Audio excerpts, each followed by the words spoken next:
The following video has been sponsored by these generous patrons, as well as Amino Apps. Amino is a phone app devoted to bringing together communities and fandoms from all walks of life, including our own for Type Moon's Fate universe. Here you can join in forums regarding both the English and Japanese servers for Fate Grand Order. My favorite aspect about this in particular is when I'm searching for a forum to join. There's a meter next to each and every one determining how frequently it's visited, so that way you'll always know you're getting into a place that has a lot of input for whatever's going on at the time, as long as the meter's pretty full. And that means more people will be exposed to what you post too. But if that's not quite your speed, there's also dedicated chat rooms you can take part in to get a read on people even quicker. If you're a bit indifferent toward Reddit, Discord, or Facebook nowadays, I'd recommend giving Amino a try. You're already playing FGO on your phone, so why not try a slice of social media which is designed with your phone in mind? In fact, you can get started by talking about your favorite Noble Phantasms in a comment section people will actually read through Amino right after you're done watching this video. So I'll get started.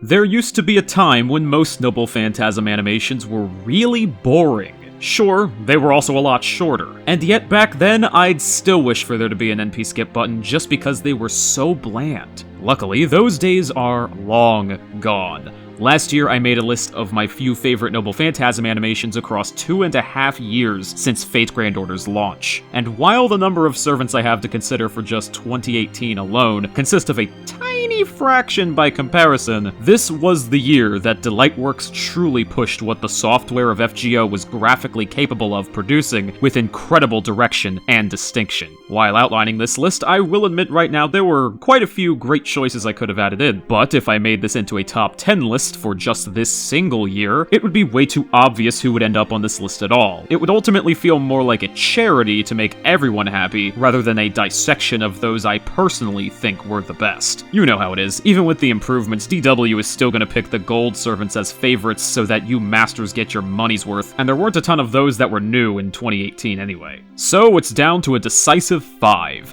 and the rule of cool is the only rule for this list. These are my top 5 favorite Noble Phantasm animations from 2018. Sorry, no animation updates though. Maybe I'll make that into a future video. Number 5. Summer BB. Curse Cutting Crater. さあ、喜びなさい。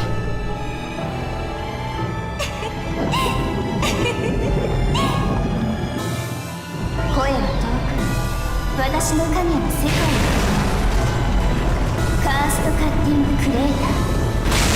はい、皆さんまとめて1です。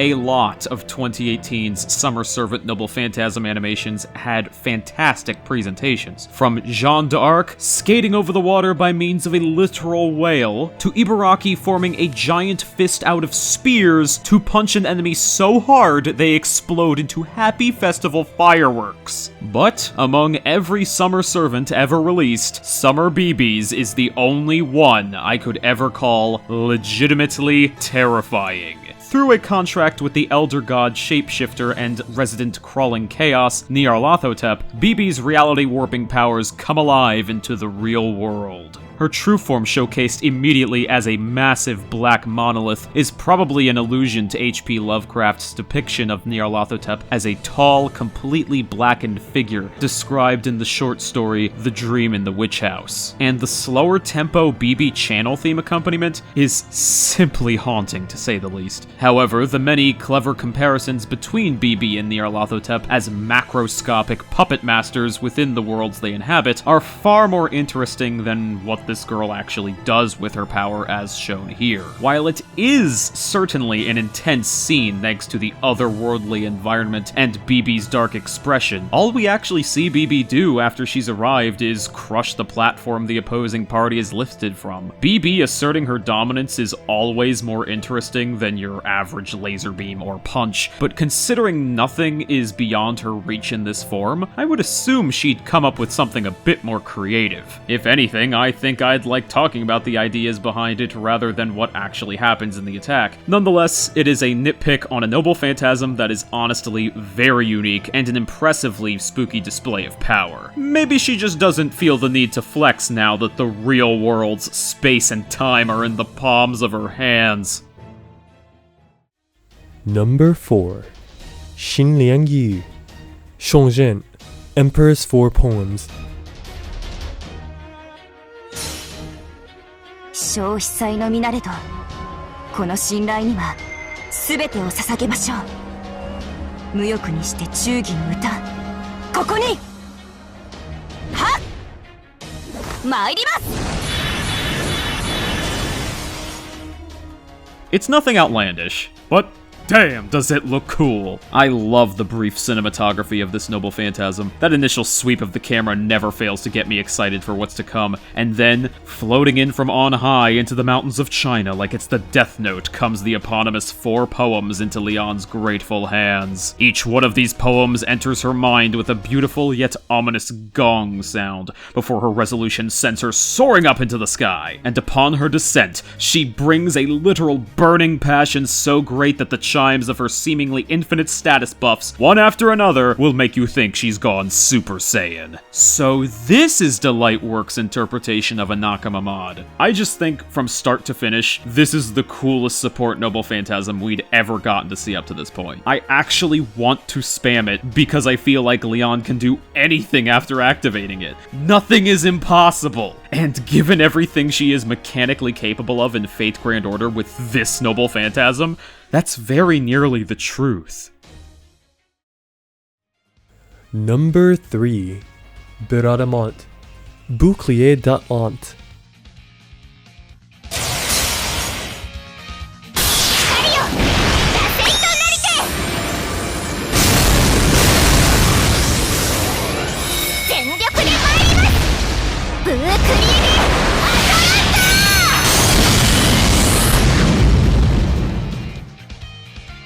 You better believe this Noble Phantasm got a lot of uproar from fans when it was first released. Yes, obvious ass shot is obvious. Yes, her voice can sound like a mouse caught in a paper shredder. It's not for everyone. But I'll be damned if I do not give props to just how cool the direction is here. Every pose, every shot, every attack is dynamic and powerful. Bradamante assumes her best Kamina impression straight into a new magical outfit, stunning her enemies with her wand of wind and light before launching her whole body at them, shield first, into one of the most impressive shot compositions we have ever gotten out of the game up to this point. And then everything just explodes. There isn't really anything else to explain here, it's just so goddamn cool! Yes, it is awkward to have that perfect excuse for a bootyful view playing when you're in a public place, and that does inadvertently hurt it. But while by my lonesome, I spammed this Noble Phantasm what must have been hundreds of times in my primary Christmas farming team, and I never once got tired of it. It's wonderfully colored, it doesn't waste its time, the cheesecake isn't even disgusting, it's just awkward depending on where you are at the time at worst. Everything about the structure and flow of this Noble Phantasm just makes perfect sense to me, while still following the prerequisite rule of cool. It may have been a bit of a controversial first impression for Bradamante at her announcement, but when I first saw it, I couldn't have been more hyped to know everything about her.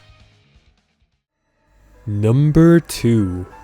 Fuji no Asagami, Yushiki, Waikyoku no Magan.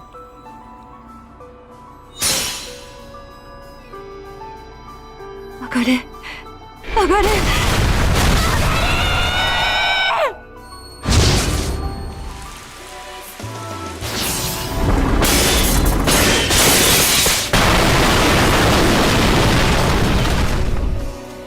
You may have noticed a lot of Noble Phantasms resort to creating big light shows with laser beams to convey damage. But remember when a wise Karna once said that a true hero kills with their eyes? Proto Sakura here just bent a bridge in half. With her eyes! She didn't slash it or blast it, she pulled it apart. short. Obviously, this is an homage to the big climactic fight at the end of the third Kara no Kyokai movie, so if you're a fan, this should come as no surprise to you. In fact, you were probably just pleased that Nasu and Delightworks remembered it and implemented it at all. But I like it so much because of how visceral and relatable it is. Not only does the build-up here have its own ominous music, sparks flying around signaling oncoming disaster, and Mamiko Noto's normally ASMR voice screaming its lungs out in horrifying agony, but as a human being, I can't fathom characters throwing planets or blasting galaxies at each other, or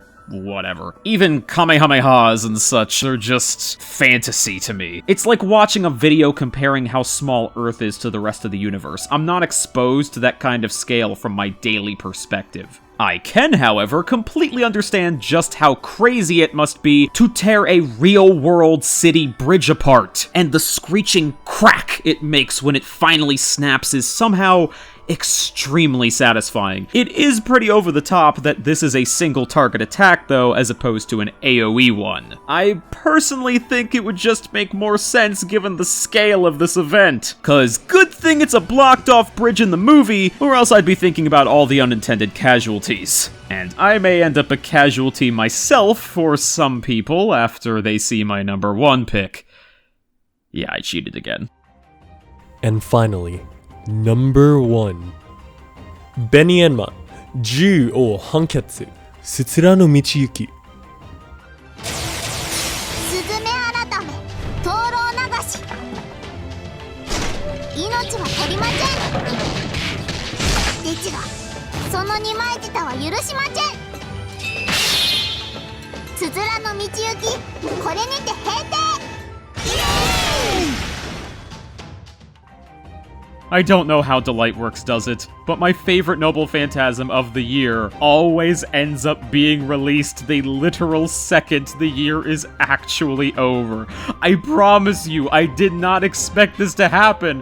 How could I? There's the beautifully rendered bamboo forest. All of these colorful shenanigans that must have taken painstaking hours apiece burst out from this giant box. Then the giant box outright gobbles up this poor soul, which is appropriate since Small Burb summons it to a dinner party of other burbs at her inn. Small Burb slashes it at the base super fast and then sheathes her sword like a movie star badass. Kashink! And then BAM! The whole room's a fiesta! This isn't just lol random either. This Noble Phantasm translates into English as the Judgment of the 10 Rulers. That's right, count them. These 10 birds together are judging the opposition for their crimes. Because Benienma has a very long, very convoluted backstory that would be worth its own video just to explain. Yes, even the human-hungry wicker box somehow makes sense in context, thanks to the associated story of the tongue-cut sparrow. Look it up. Long story short, though, she judges the dead, and you know what that means.